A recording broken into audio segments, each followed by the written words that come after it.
Comment la grande distribution est-elle devenue aussi puissante et aussi impunie? Et comment nous, commerçants, artisans, sommes-nous devenus aussi impuissants? Eh bien, c'est à cause du droit.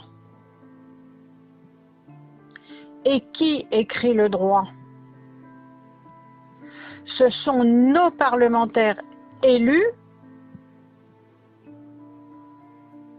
à l'Assemblée nationale et au Sénat.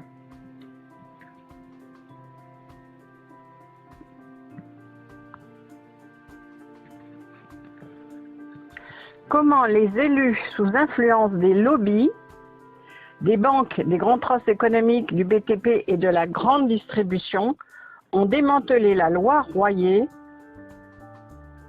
pour ne plus respecter les droits fondamentaux des commerçants artisans.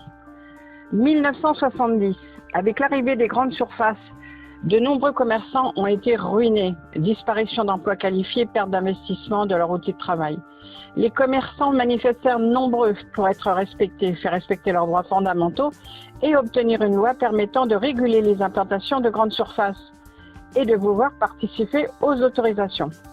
1969, au titre de l'égalité des chances, une première circulaire régule les projets de plus de 10 000 m² avec la création des commissions départementales d'urbanisme commercial, puis une loi à partir des projets de 3 000 m². 1972, cette loi institue des mesures en faveur de certaines catégories de commerçants âgés, création de 2 taxes sur la vente sur les surfaces de vente de plus de 400 m², ouvertes à partir du 1er janvier 1960, et sur le chiffre d'affaires. 1973, la grande loi Royer. Dans son projet de loi, Jean Royer avait prévu que les commerçants artisans composeraient pour moitié la commission départementale d'urbanisme commercial et l'autre moitié serait composée de consommateurs et d'élus locaux. Mais les députés socialistes en décidèrent autrement et obtiendront un amendement qui ne permettra pas une véritable représentation des commerçants artisans dans les décisions d'implantation de grandes surfaces. La loi Royer est votée le 27 décembre 1973 avec pour but la liberté d'entreprendre.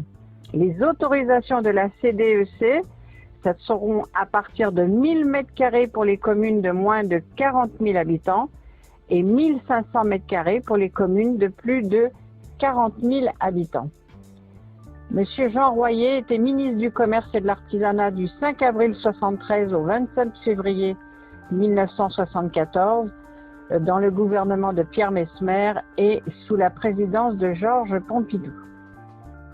La grande distribution de 1973 à 1978 n'a pas respecté l'environnement. Elle a déposé des dossiers sur des zones inondables, sur des zones humides, sur des zones à risque, sur des zones protégées Natura 2000, sur des zones agricoles des terres fertiles. C'est pour ça qu'en 1978, un certificat d'urbanisme a été rendu obligatoire dans les dossiers examinés par la CDUC. 1981, nouveau président, François Mitterrand. Nouveau gouvernement, nouvelle réforme dont la décentralisation. 1982, grande décentralisation suivie par Gaston Defferre, ministre de l'Intérieur et de la décentralisation. Les lois des 7 janvier et 22 juillet 1983 ont modifié la répartition des compétences entre les communes, les départements, les régions et l'État. De 1982 à 1986, 25 lois complétées par environ 200 décrets se succèdent. C'est ce que l'on a appelé l'acte 1 de la décentralisation. Les permis de construire sont autorisés par les maires.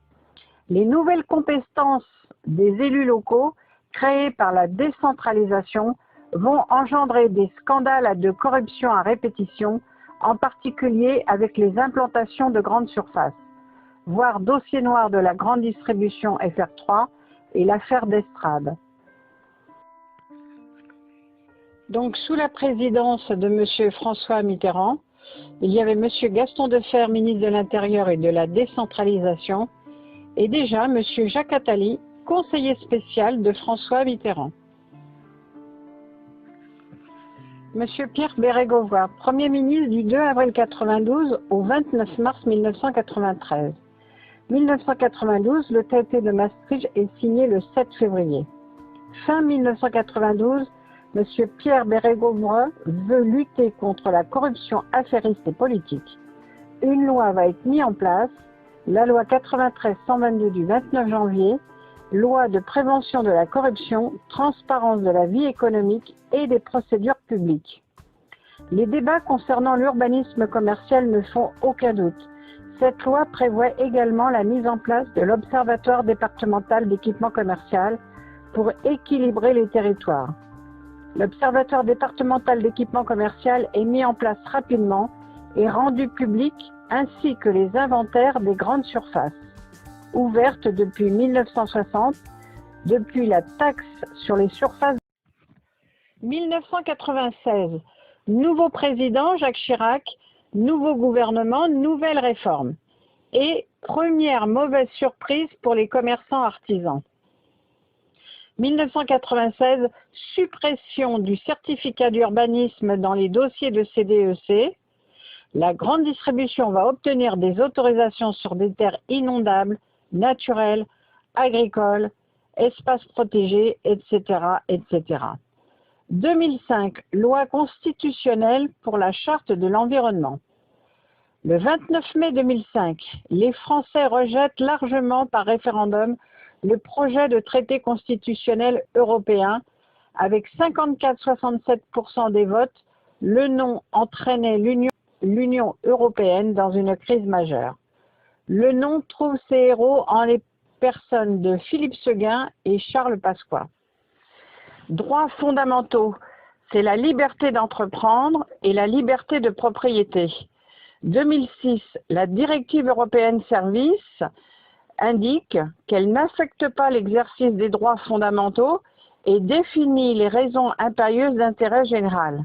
Celle qui nous intéresse, c'est l'ordre public, la loyauté des transactions commerciales, la lutte contre la fraude, la protection de l'environnement et de l'environnement urbain.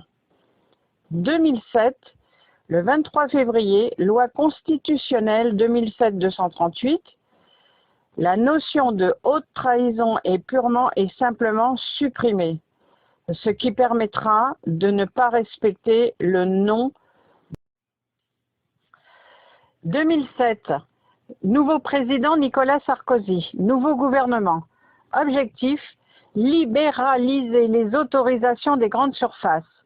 C'est la deuxième mauvaise surprise pour les commerçants artisans.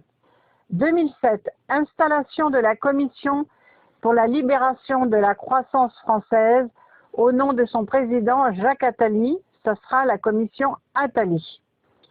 Emmanuel Macron, inspecteur des finances, est nommé rapporteur général adjoint de cette commission. 2008, le 4 août 2008, la loi de modernisation de l'économie est adoptée, violation des droits fondamentaux des commerçants artisans. Suppression des critères, de la densité commerciale, de l'emploi, relèvement du seuil des autorisations à 1000 m², plus de représentants des commerçants artisans dans les CDEC, plus de fonctionnement de l'Observatoire départemental d'aménagement commercial. Une circulaire du 28 août 2008 permettra de réaliser 1000 m² sans autorisation pour toutes les surfaces existantes. La circulaire est retirée le 24 octobre 2008, mais les mètres carrés réalisés illégalement sont toujours en place. 2007, le président de la République, c'est Nicolas Sarkozy, le Premier ministre François Fillon, ministre de l'économie, Madame Christine Lagarde et Monsieur Jacques Attali, président de la commission Attali. Donc en 2008, c'est la suppression des critères de la densité commerciale, de l'emploi, relèvement du seuil à 1000 m², plus de représentation des artisans, des commerçants artisans dans les commissions départementales d'aménagement commercial et plus de fonctionnement de l'Observatoire départemental d'aménagement commercial. 2012, nouveau président François Hollande, nouveau gouvernement. Toujours le même objectif, libéraliser toujours plus les autorisations des grandes surfaces. Et là, c'est la troisième mauvaise surprise pour les commerçants artisans. 2014, la loi Pinel, qui va supprimer les éléments suivants. Le certificat de la taxe com pour les extensions, donc plus de possibilité de voir les mètres carrés déclarés.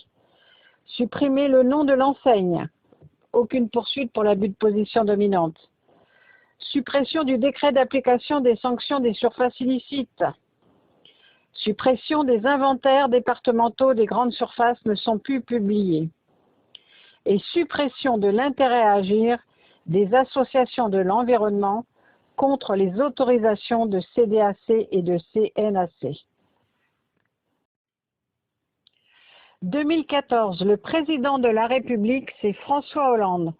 Manuel Valls est le Premier ministre. Sylvia Pinel, ministre du Commerce, et Emmanuel Macron est secrétaire général adjoint à la présidence de la République. 2014, Emmanuel Macron est ministre de l'économie du 26 août 2014 au 30 août 2016.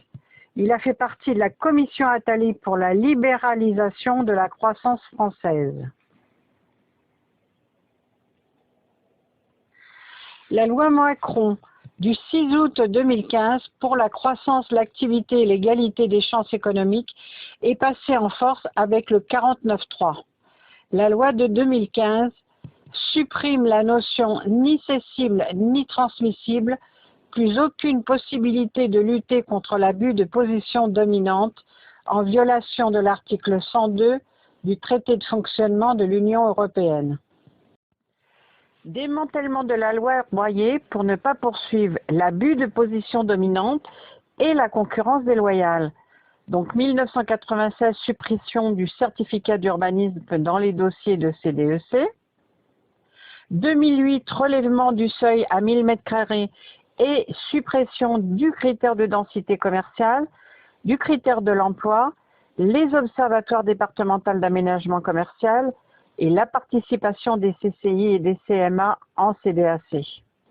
2014, suppression du nom de l'enseigne, du décret sur le contrôle des surfaces illicites, l'attestation de la taxe com sur les surfaces déjà exploitées, l'intérêt à agir des associations de l'environnement pour isoler les commerçants.